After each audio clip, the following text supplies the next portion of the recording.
I want to thank everybody for coming. I think this is going to last between 45 minutes and an hour. Scott Reed and Dave Marshall from GFS, otherwise known as Gordon Food Service. They're our primary food supplier. You probably recognize their faces or the names. So they've been kind enough to come in today and give us a little kind of refresher on sales training. And it's just always kind of good to get a little feedback and some additional information that we know, but sometimes we forget. And it's just about putting more money in our pockets and at the same time giving our customers a better experience. We are recording this today, so anybody who wasn't here will be watching it at a later point in time. Dave, thanks for coming on short notice. So at this point, I'll turn it over to Scott. You actually just said everything we're going to say. Okay. You guys have a good day. Actually, Dave.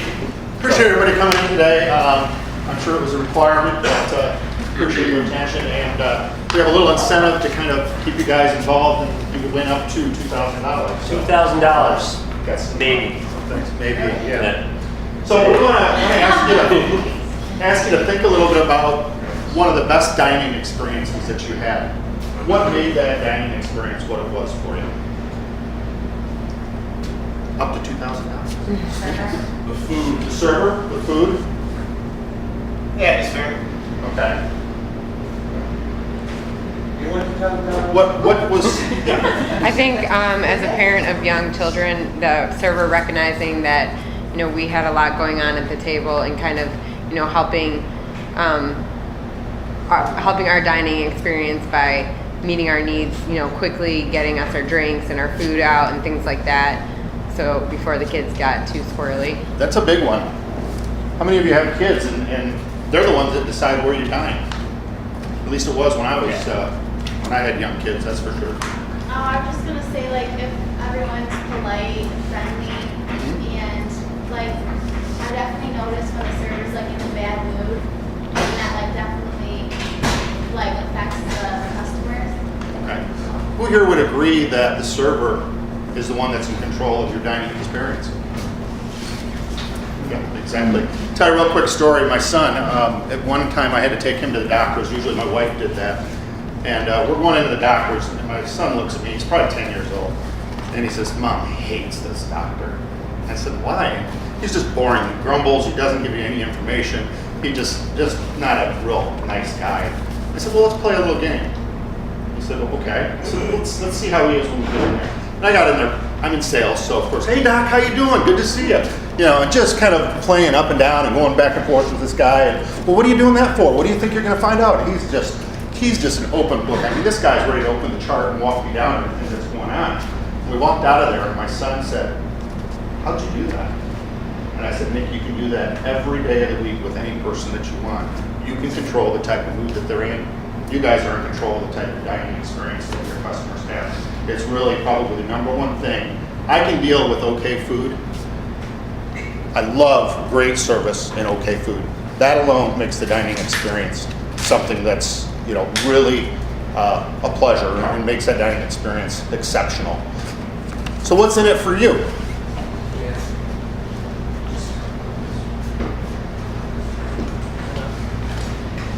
What's in it for you? This is all about you folks making more money. You agree? What's your average tip?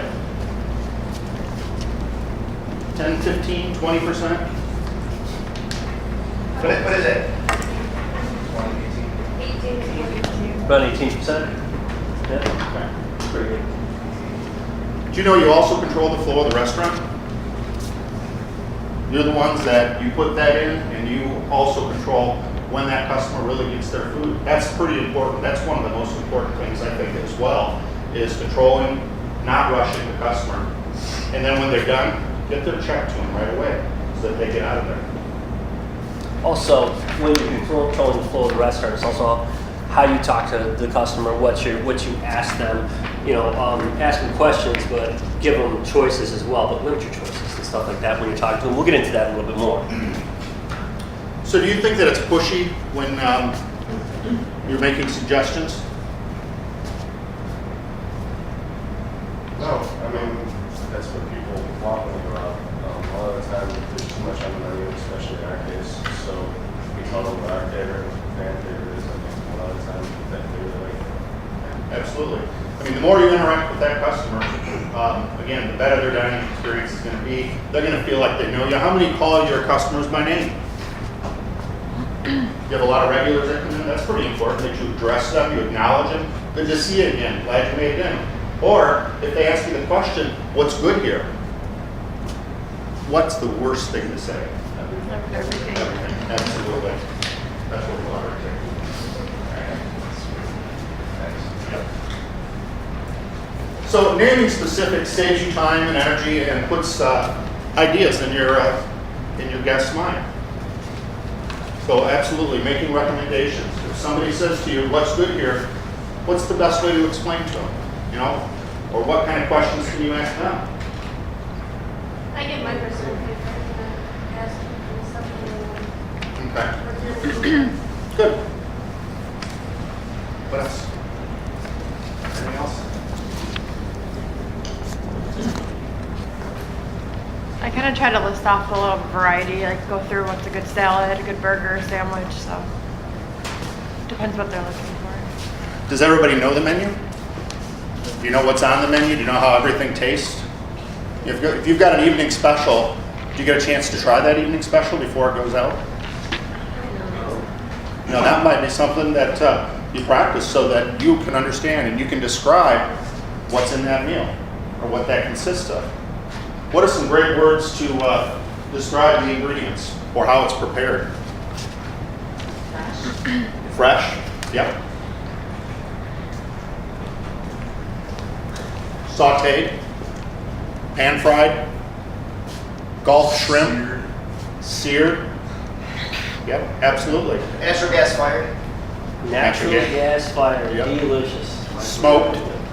I mean, these are all really good descriptions that are going to give your customer the feel of what that menu item really is. Farm raised, locally grown. That's huge right now. From farm to table is what we call it in our business. We even have a program that we call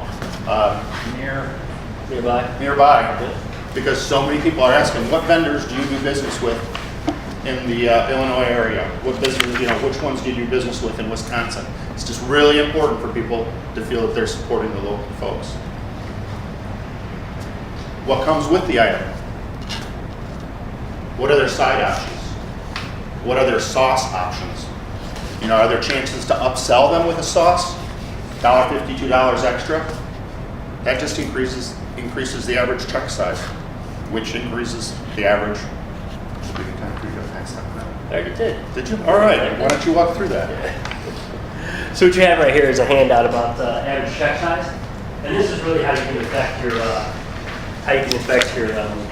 your paycheck right here, since it really is all in your pocket, and this is your business. I mean, that's what you guys should think about. I know you work here at Micky Finn's, and this is a great place to work because it gives you the opportunity to earn a lot of money. You guys earn a lot more money here than probably at other places, and you know that because they've got all the traffic here and people that come in and they're happy, and the atmosphere and everything they've put into this place, you guys can capitalize and take advantage of. And one of the things is just talking to people and upselling and saying, hey, would you like some sauce with that? A little side of sauce, that's a little bit extra. Or how about an appetizer? Can we start off with something like that? And this sort of puts it all into perspective here for you. If you got a check and your average check is $15 and you're looking at 30 checks per shift times one shift a day, 7 days out of the week, maybe you're going to work 5 shifts in a week, and 52 weeks out of the year, Brian's going to give you a couple weeks off there, so you're only at 48.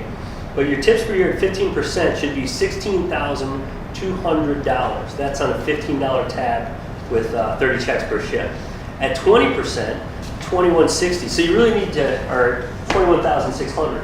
If you pay attention to some of the techniques that we're going to show you here that we're going to get into, you can actually move from the 15 to the 20% mark all the time. It's how you engage your customers, how you talk to them, taking those opportunities that they present to you and guiding them through their real experience.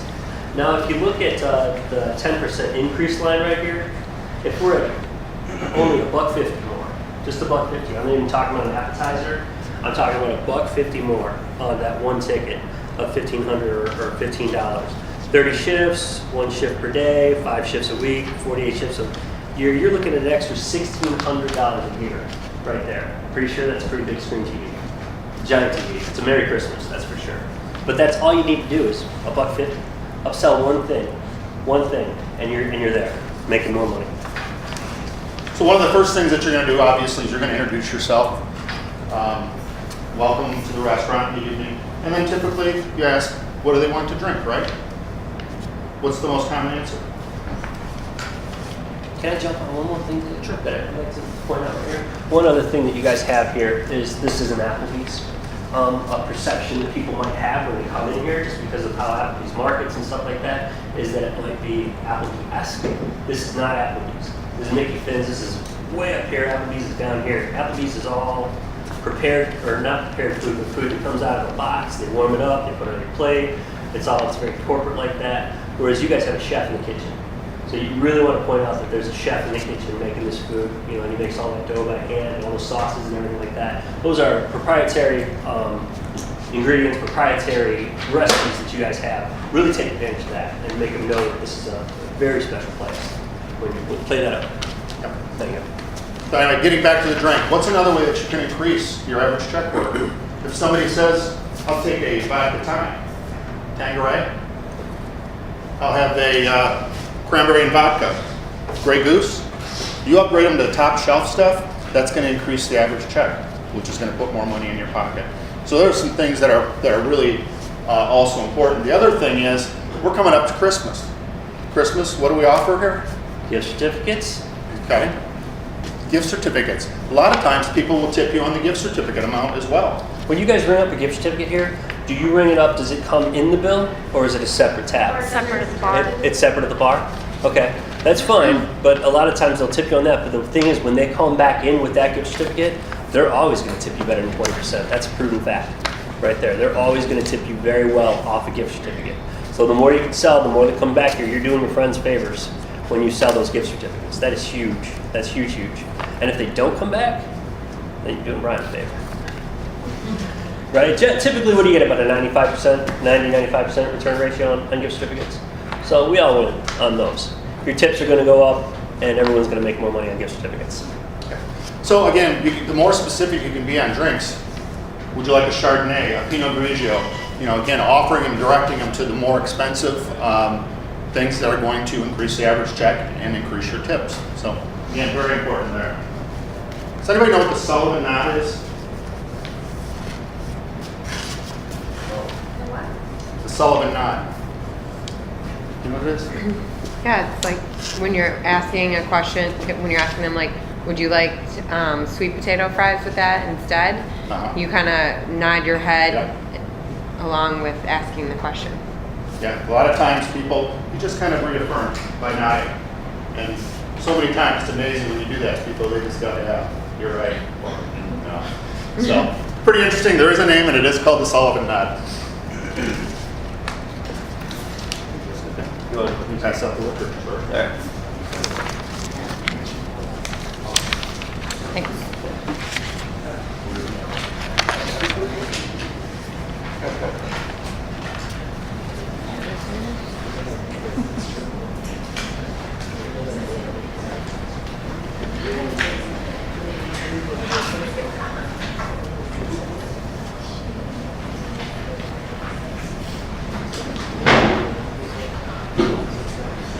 So the liquor quiz right here for you.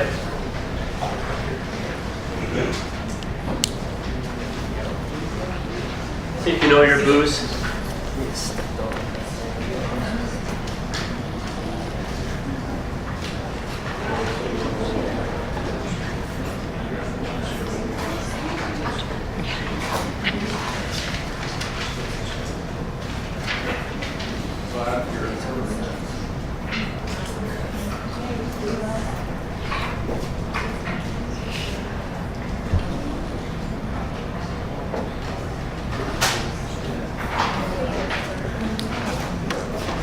Feel confident you got them all right? I bartend, I better. Doers is whiskey. Scotch. Doers is scotch. Like, so what does that make? Crown Royal is Baker's bourbon. Everybody get through theirs? Oh, yes. Oh, sorry.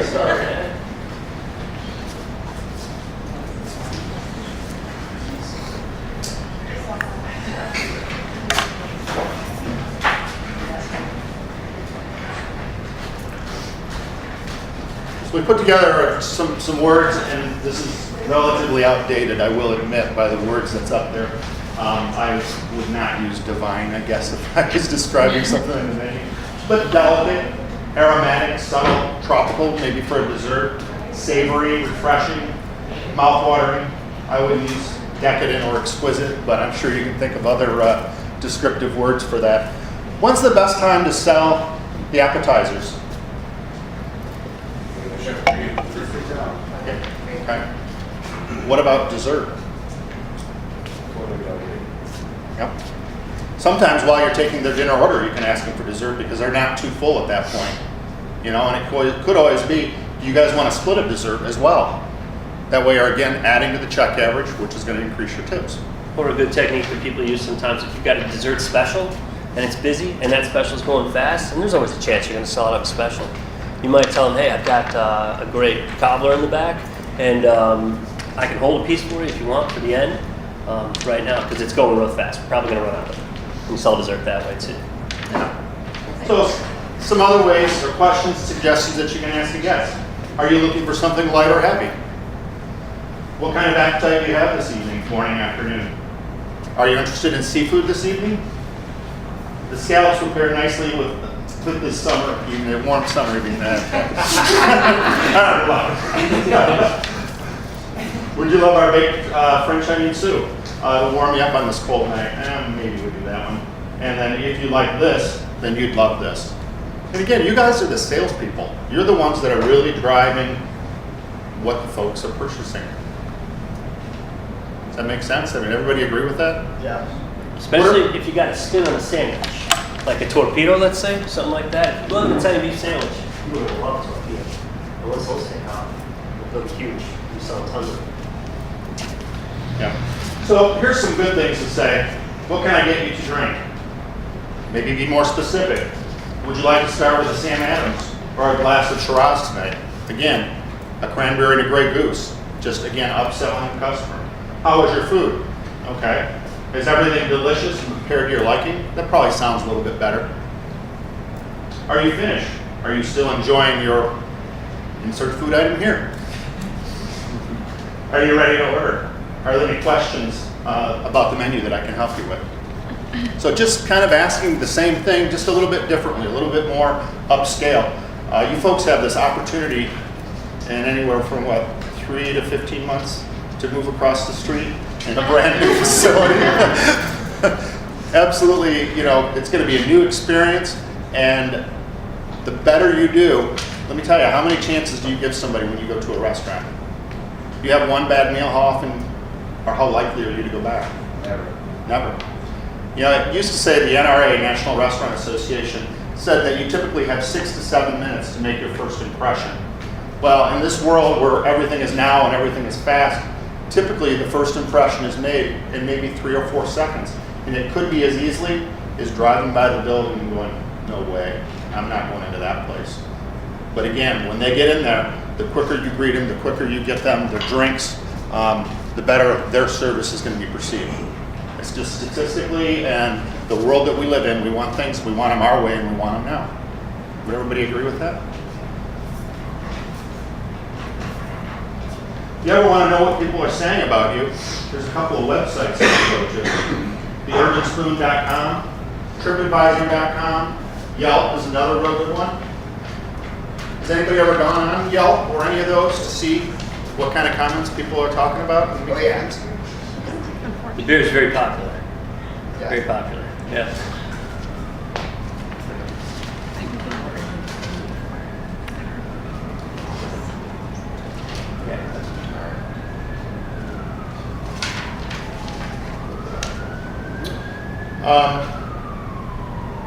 How about talking about the daily features?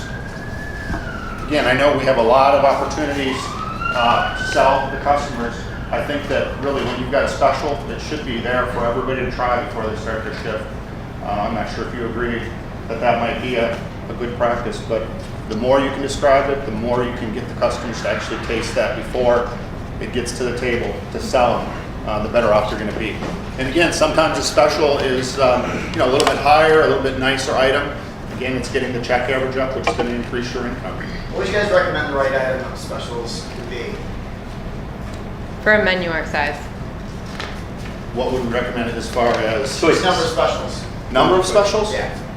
Daily specials. Maybe 4, 3 or 4. You want to have maybe a poultry, a seafood, maybe a pasta.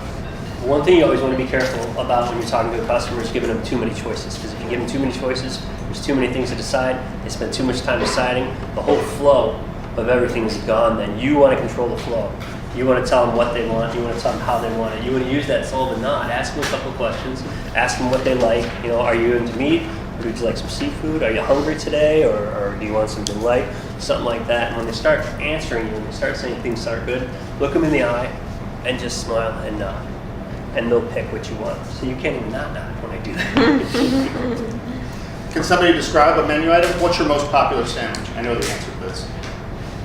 Reuben or pulled pork. Okay. How would you describe that? I mean, Reuben's a Reuben, right? House made, tender, lean. Yeah, not at Mickey Finn's. That's our #1 selling item. We cook our corned beef fresh. We cook it overnight.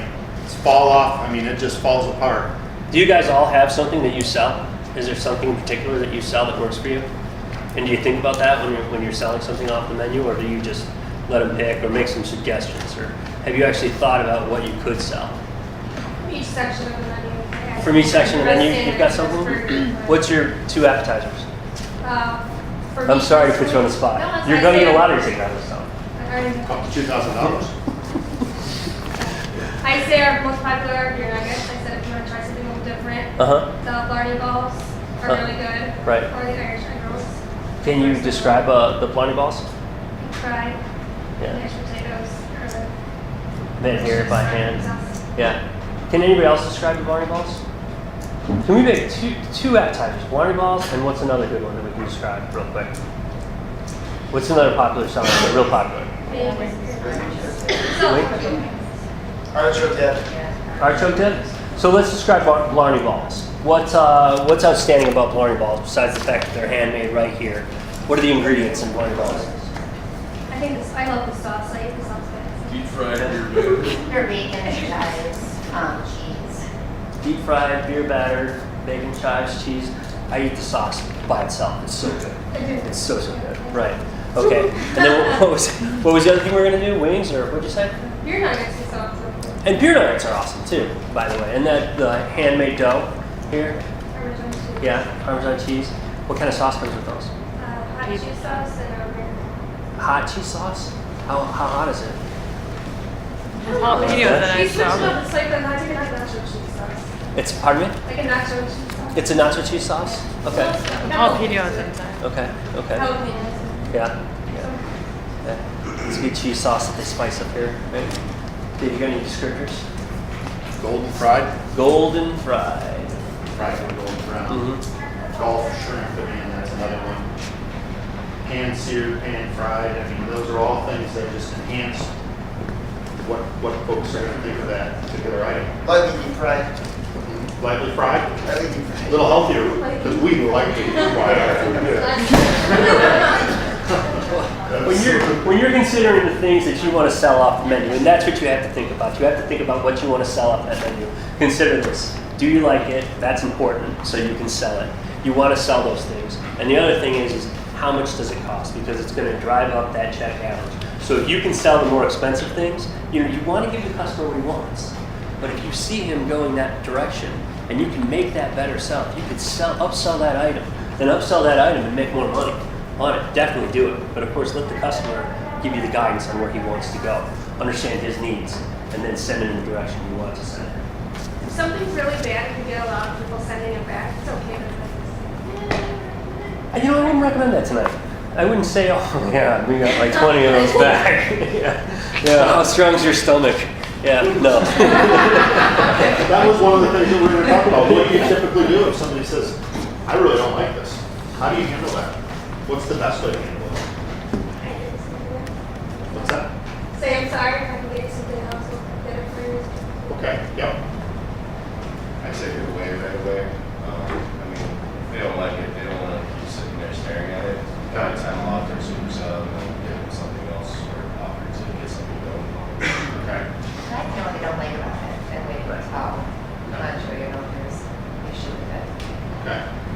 Do you typically get the manager? No. Usually the description, we can tell if they have to fix it, or we can fix it ourselves. Take it off the bill form. I usually let the manager know. Okay. But you always give them an opportunity to order something else, correct? Okay. Yeah, I would recommend getting the manager involved. I mean, it doesn't happen that often, I'm sure, that somebody doesn't like something. But it's always great, I think, if the manager comes over by the end of their meal. Hey, I heard you had a bad experience with what you ordered at first. We hope that what you got second, we prepared the way that you like it, and we hope you'll come back. Here's a 10% off. Sometimes you do that, sometimes you don't, because it kind of encourages behavior a lot of times.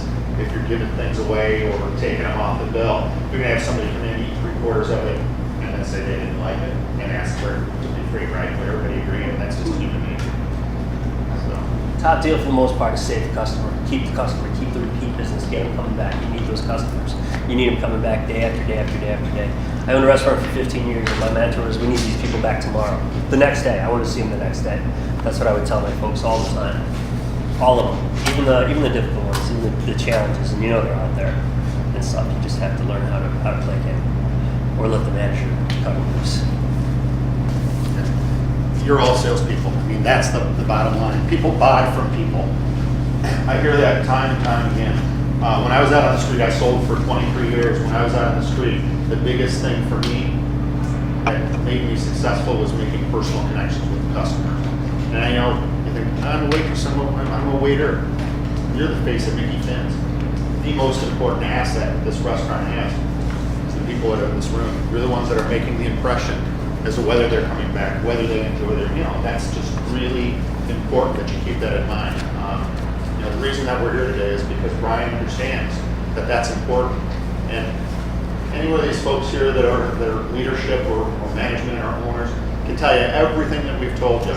But it's just sometimes a little bit different. When you got somebody who's been in the industry as long as we all have, and just give you a little bit of a different viewpoint, of how things really are, how the dining experiences are. Always think about it when you're eating out. What did I like about what that person did? What didn't I like? One of my pet peeves is what I call the drive-by. I've got a cup of coffee or an iced tea, and I work so hard to get that sweet, low, and creamer percentage exactly the way that I want it, and I get about a quarter of the way through it, and some waitress comes by and drives by and screws up my ratio of sweetener to tea. It just drives me every treat. So make sure you're asking those simple questions. Do you think you're doing a favor? I'm grumbling the minute you walk away. There goes 2%. There goes 5%. How about the no tippers? You get a lot of those? No? No, that's good. So I do find that, what's that? Teenagers sometimes. Okay. What about smaller tips? Does it make you wonder what I do wrong? Jobs here. I always found that people who were the most well off left the worst tips. I'm not sure if you've experienced that, but that's the case. And the ones that leave the best tips. My sister, I would consider her to be a professional waitress when she was doing waitressing. The best experience I ever had was she was waiting at a table. And I know it wasn't because it was me at the table. I watched her go around to other tables, and she was exactly the same. It was her personality. She was bubbly. She just really did a good job and really always got the maximum tip that she could get. It seemed like people would leave her $20 on a $50 dinner. It was just something about her that did that. And the great waitress we were at, Friendly's, I think it was, and there's this little old lady. She's a grandma. There's no doubt in my mind she was a grandma. And it was close to Christmas. And she was just as sweet as could be. And she didn't overtalk. She didn't overserve us. She said, "Oh, you've got to try this. This is the best thing we've got here in the menu." We walked out of there. I think our bill was maybe $17, and I left her a $30 tip. And typically I don't do that, but she was so good at what she did. I wanted her to know and be rewarded for that. So, again, it's really your control as to how much money you're getting out of the customer. And that's what we're here for. You're going to get paid. It's not minimum wage, what you folks do. I know that. But it's much more than that at the end of the day when you give your tips. Brian, did you have anything that you wanted to add to? Well, it's interesting looking at Scott's breakdown here on the tips. He's a little high on the probably don't see 30 checks per shift. Right. Is that safe to say? The average probably 15 to 20 checks. Maybe not lunch. Maybe not lunch. I will say this. That's $1.50. This is a little odd. You know, this is 10% basically is what it says.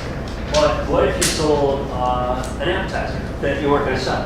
What if you sold a dessert that you weren't going to sell? Just selling 2 of those, an appetizer or dessert, during one shift is going to bring you up to $10, which is going to give you, and I'm just rounding off right here. So $10, which is going to give you another $2, right? On your shift, right? Yeah, yeah. You want to look at it that way? Well, and our average check isn't $50. Yeah. It's closer to 50. Right. And I appreciate all the alcohol and Chardonnay references, but obviously our profit is beer. Right. And we'd rather sell another round of drinks than anything else because our profit margin is 98% on beer. And anything we can do to get a customer a sample of it, a taste of it, to get them to buy it for another round is huge. And that, what you call it, Sullivan's Nod? Right. Can I get you guys another round of Santa's Magic? Yes, you can. Actually, it's you guys having a good time? Good. Looks like you're having a good time out here. How's that beer? Does it taste good to you? Yeah. Can I get another one? That's it. It's the questions, a couple of questions, leading up to it, then the eye contact, then the nod. And it's the smile and then the nod. And you'll get it. That's the technique right there. So I share some of my pet peeves. What are some of your pet peeves when you go out? Because I mean, you're professionals, so you're gonna pick the waitress or waiter apart probably. I don't like when they start suggesting stuff they don't have to, what I like. Okay. That really bothers me. So now I can get that stuff, so you're saying all this stuff, it's annoying. So you want them to kind of narrow it down a little bit. Well, I kind of want to see, like, what do you include, what kind of things you like, so that they can describe those things versus going in a direction. Qualify the customer. Qualify. It's important to qualify. Yeah, I the think customer. any kind of stuff is, it always bothers me. Are you guys looking for an entree or a sandwich or something healthy, something lighter? Right, just kind Yeah, of. those are all great questions that we kind of started out and talked about. I told you, said that that peeve is the drive-by for me. Is there anything else? Anything, because you're probably more critical than your average customer when you go out to eat, aren't you? Would you agree? We have to wait for a drink or something there with the drink or whatever. Yeah. Whether it's water. Yeah. That's another one. That'll be, anything else? Okay. I'm more of a hostess than a server, and I can walk in the restaurant and just know if part of my friends with the hostess has their shit together, and Okay. they know what's going on in the restaurant. And like all the time, I'll just like kind of like scan the product and be like, oh, it'll be like 35-minute wait. And I'm like, oh no, they're lying, it'll go fast. Like we can wait. And I'm like, no, they're lying. It's gonna be like an hour. We're gonna go. Okay. Can I say one thing? Yeah. Pre-bussing. I don't like when my table is cluttered with everything in the world. If the dish is empty, go grab it. If a drink is empty, go fill it. But just make sure that the appetizers are all off the table by the time the entree gets there. By the time the entree is all done, the dessert gets there. Make sure that's all cleaned up too. It's, I don't like dirty table. Messy table struggle. When you're bringing on another round of drinks, take the evidence with you. Right. You know, people don't want to see stacks of glasses on their table. It kills your flow too. If you got to bust that table completely at the end of the meal, then it kills your flow. You want to keep everything moving, keep it all clean, keep it all moving. Boom, boom, boom. You should just be wiping it off right at the end and getting more people to sit there. Clear your tables, don't do the drive-bys, have your shit together. All those things I think are important for people's dining experience. Sell more beer. I guess one thing that we touched on lightly, but I want to circle back around, gift certificates really are important for restaurants, particularly around the holidays. That's when probably 90% of gift certificates are sold through the holidays.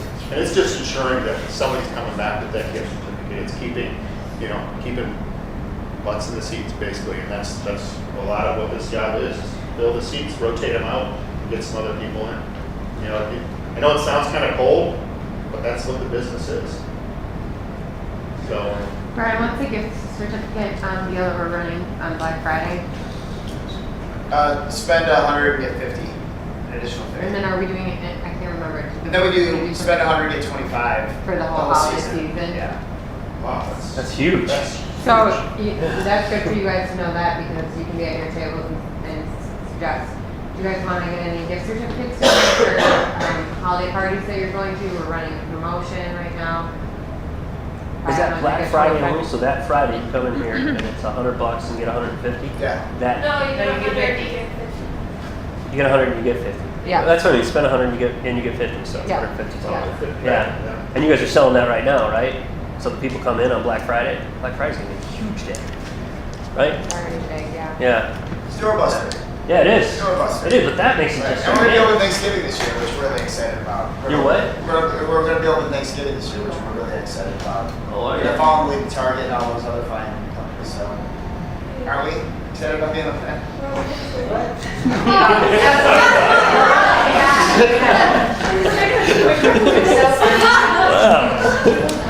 Yeah, we're running turkey and Christmas and as well. So, I think a big pet peeve is, I guess it's a lot really, I don't know if it's just me, but when we're out like with friends and stuff, people, waiters or waitresses tend to hand you your bill, we're gonna have another round. yeah. You know, I think they're, and it's like, and I find that really annoying, because you're like, okay, I gotta go. Yeah, absolutely. Or at the same end, not paying your bill at the end, especially if you got kids. Worst thing ever, right? Oh, yeah. Where one parent's got to get up with a screaming kid, go out to the car, and the other person's got to wait there. That's just, it's terrible. You have to time It's hard to find a good timing on the bill, though. Do you have any suggestions? Because I always thought that was kind of hard when I served, it. Yeah. just because it's hard to read some people. Right. If they're not going to have desserts, then you'll ask them if they want, you don't ask them for the desserts right around the $40 mark. That's great if you do that. But if you ask again at the end after they've had their entree and they say no, then you can ask the question: would you like me to wrap it up, or can I get you some more drinks? And then it's just communication. That seems easy, yeah. Yeah, it really is. And there's definitely some timing to it. When's the first time you go back and check on how's your food? I don't know. 2 bites or 2 minutes. That's exactly the. Can you tell us we're corporate?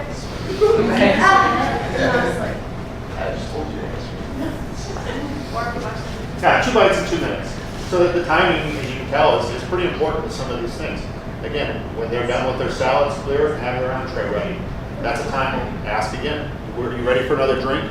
Would you like me to bring a drink with your entree or another drink with your entree? That's always one that I appreciate because that's typically what I do is they say you want to bring it with my entree and then with my dessert and then with,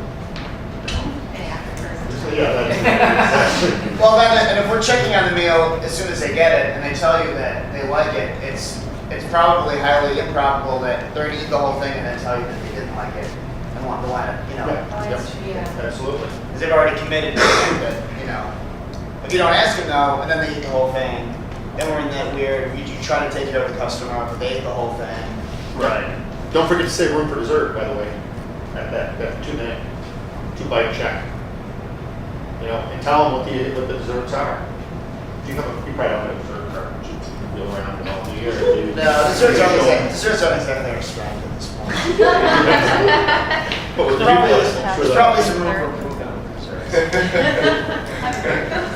Yeah, gelato, that'd be a great item to have. So pretty easy. Dessert, that's right. Swiss menu, they have chocolate. It's not bad. Before we wrap up, what are some other things that you feel make you successful? Does anybody here feel they don't really do that great of a job? That's something that you could, how can you improve on it? No hands, please. In sales, you're always pretty critical of yourself. Again, you're salespeople. What are some of the things that you think you could do better? Again, you don't have to answer that, but are you finding some of these suggestions something that you can take out when you're working to help improve your guest relations?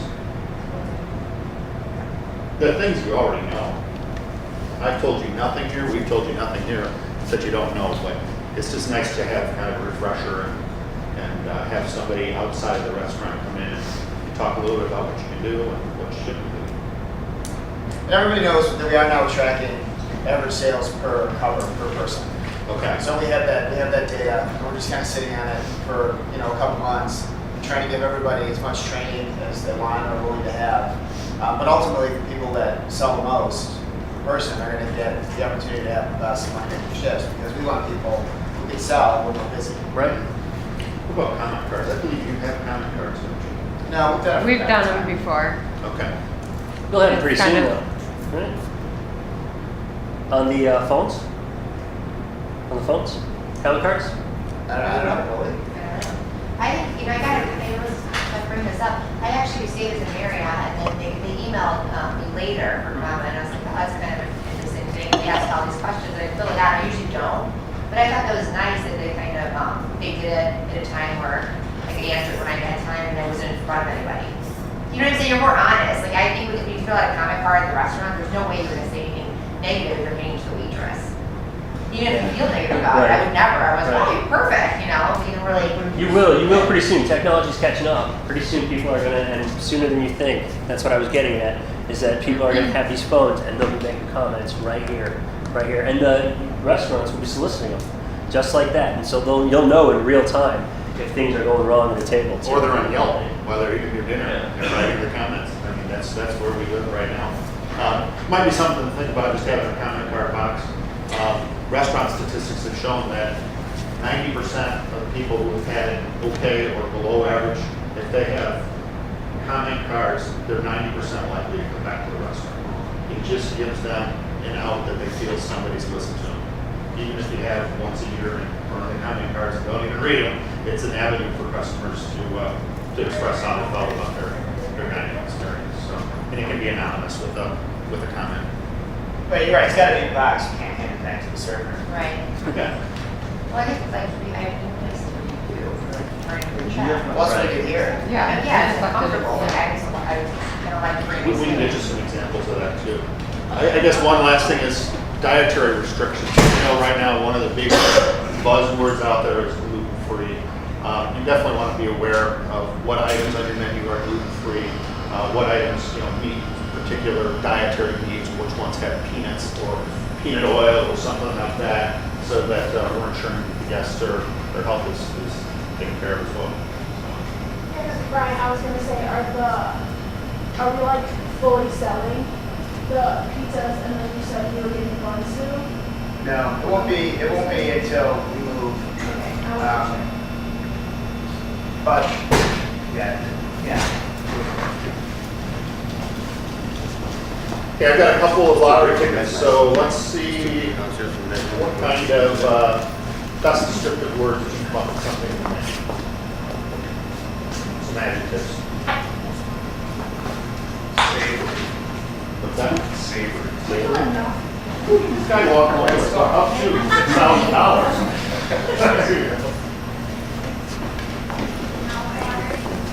Malt water? Okay.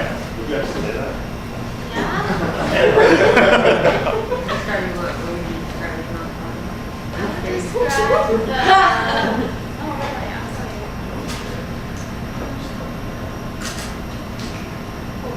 Go one from right here, this table right here, it's one word. I like the Barney balls. I always just wear them as a sock with me and sit next to Chrissy.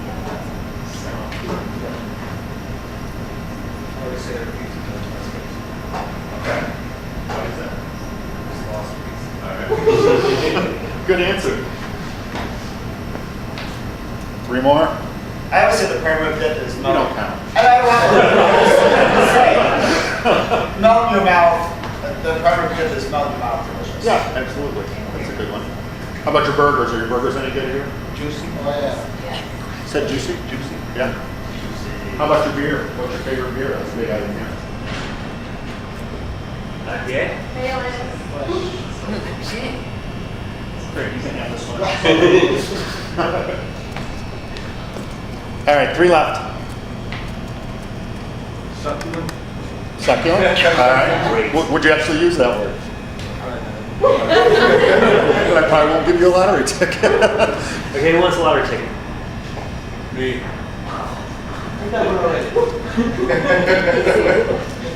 All right. Crispy. Crispy? Yeah, I think pizza. Pizza, okay. Best burger in Lake County. All right.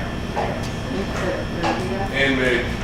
It's over. It's Yeah, over. now we can go. All right. All right. All right. Thanks, everybody. Appreciate it.